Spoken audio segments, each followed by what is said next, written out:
As a group, we have concluded after researching different studies on the matter that before entering into a cross-cultural experience, it is very important to become trained on what are considered acceptable and non-acceptable nonverbal communication cues in the country you plan to travel to. The first peer-reviewed study that we analyzed was conducted at the North China Electric Power University in China. There were 50 participants in the study, all sophomores at the university. These students were studying college English, but they were all non-English majors. Of the participants, 80% were male, 20% were female, and they ranged in age from 18 to 21. The purpose of this study was to understand the function of Western nonverbal behaviors on the learning of English as a second language. The researchers in this study provided the questionnaires that they used so that others could easily replicate this study in other classrooms and at other universities. Subjects were randomly assigned in the sense that all members of the classroom were given the questionnaire, and certain students were not handpicked to complete the study. It was controlled in the respect that only non-English majors were given the questionnaire.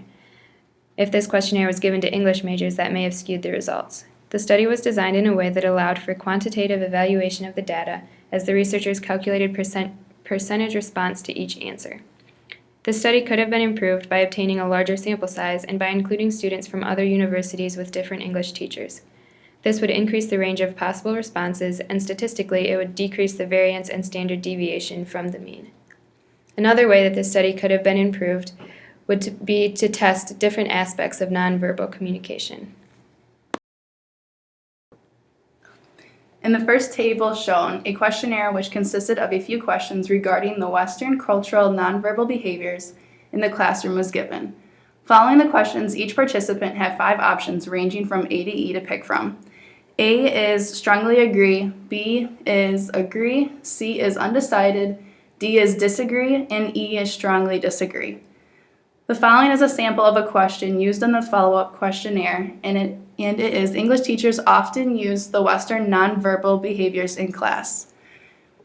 45% agreed and around 12.5% strongly agree.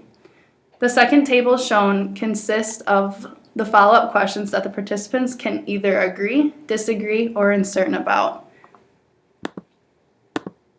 A question used in this questionnaire is, do you think there are some differences between the English teachers and the teachers in other courses? Around 42.5% of the participants said they agree, and then around 45% did not agree. According to each of the tables shown above, the functions of Western cultural nonverbal behaviors in the classroom in China have been found, such as attracting the student's attention, transmitting culture, improving language learning, and cross-cultural communication. The nonverbal behaviors which reflect the Western cultural can have a positively effect on the second language learning. First, English teachers must know more about the Western culture, especially imitating their nonverbal behaviors, which imply cultural differences.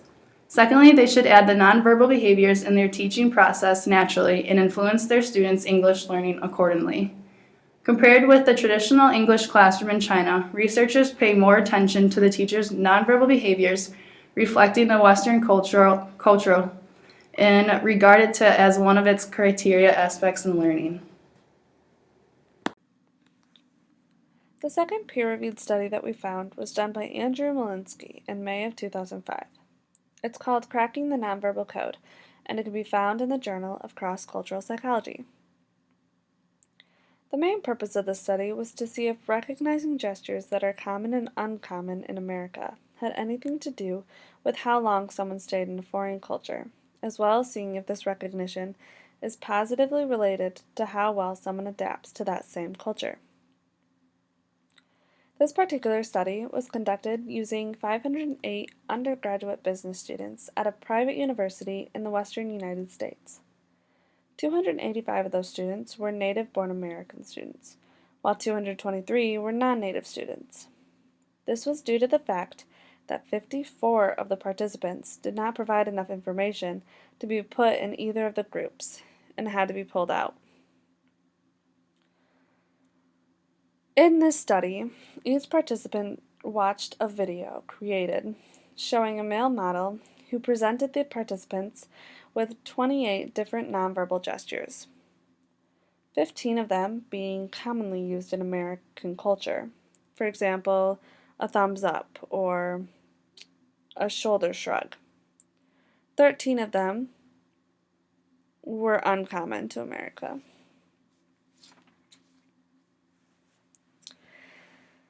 This video was used to test how well the participants could distinguish real gestures from fake gestures.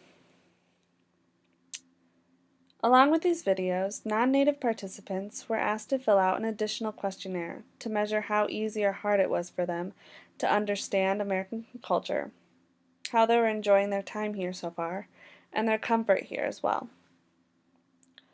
The results of this study suggest that the ability to recognize gestures in a foreign setting is positively associated with cultural adaptation.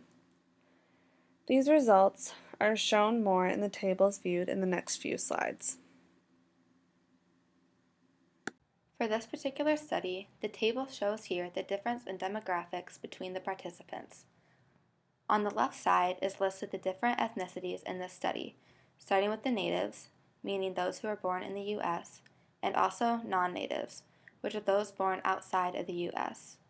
Moving from left to right, it then shows the exact number of people in the ethnicity, both male and female, and also the percentage they are within the whole group study. We have African Americans, American Indian or Alaska Native, Asian or Pacific Islander, Caucasian, Hispanic, Middle Eastern, and multi-ethnic. The missing refers to those who were asked to be in the study but did not give enough information to conclude what ethnicity they were, so then they were asked to leave the study. At the bottom is the total. In the native group, we have 137 males and 148 females, for a total of 285 natives. For the non-natives, we have 97 females and 126 males, making a total of 223 non-natives. All in all, we are working with 508 participants in this study. Individual rated each gesture as either real or fake. On this table, there are 21 different gestures, and each individual rated it as either a real American gesture or a fake one. The gestures range from a simple shoulder shrug to wave of the hand back and forth to push the front nose inward with second finger of the right hand, and each person would say if it was a real gesture or a fake one. The ITC refers to the item total correlation coefficient. M is the overall accuracy, so we can tell how accurate each person perceived that gesture. And lastly, the difference between how the natives perceive the gesture and how the non-natives perceive the gesture. If we look here, the difference between the non-natives and the natives is very small, so we could possibly conclude that gestures, which are also nonverbal communication, is experienced cross-culturally with minimal differences. When visiting a new country, we are most vulnerable to the cues that we're giving off, since it's the sole way we're able to communicate with those around us. In order to build community in a different culture of a new language, we need to understand the importance of how best to communicate with them non-verbally. In the Bible, Galatians 3:28 talks about how we are all one with Christ. Because we are one in Christ, it is important to study the ways of other cultures before we visit them, because by learning their nonverbal communication skills, we will be better able to positively communicate with them. Being educated in this topic before stepping into the situation will not only better both sides, but create a much greater learning curve for the people being exposed to a new culture. Even though a short-term mission trip usually would last for a short amount of time, in order to get the full experience, it's important to be educated on the nonverbal communication behavior of the location you're going in order to learn the most about the culture and gain the most out of the experience.